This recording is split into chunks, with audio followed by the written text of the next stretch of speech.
Yeah, I think most leaders aren't struggling because they're lazy or uninformed. They're drowning in urgency. Some's real and some of it's manufactured. And I think that they have lost clarity in what truly deserves their energy and their time. And that's what this episode is about. It's about not just the definition of what does it mean to make a decision, but it's about reclaiming your judgment, not just redefining your to-do list. That's interesting. So we're going to talk about decision making as more of an architecture, the way we frame, filter, and learn from choices instead of just kind of this one-time event, right?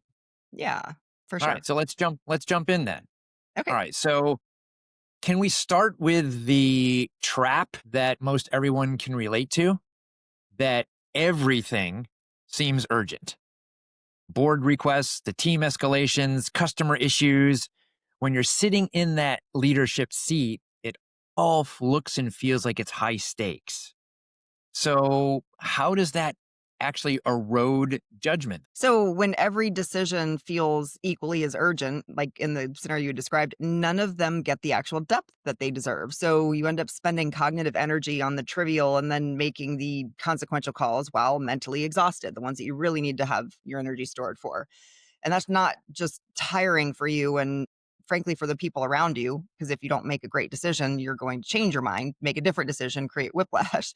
It also degrades your ability to have proper judgment over time. Yeah. So, what does that kind of look like when a leader's caught in that kind of pattern? Such a great question. So I would describe it as that they're hyper responsive. Their team may praise their availability, but strategically they're just reactive. And so they're responding to whatever's loudest, whatever noise is out there, and they're trying to quiet that, not necessarily what moves the needle.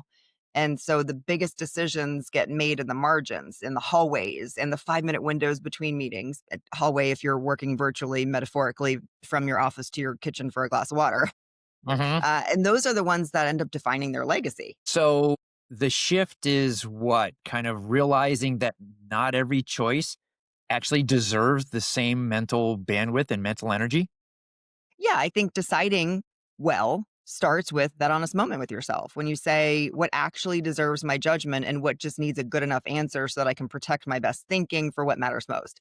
And a lot of us fear the good enough answer, which is an ego based way to still make decisions, right? And what we want out of our decisions, they don't always have to be 100% right in the outcome, but we need to know that we made them fully with what you and I talk about often, eyes wide open, heart full, right?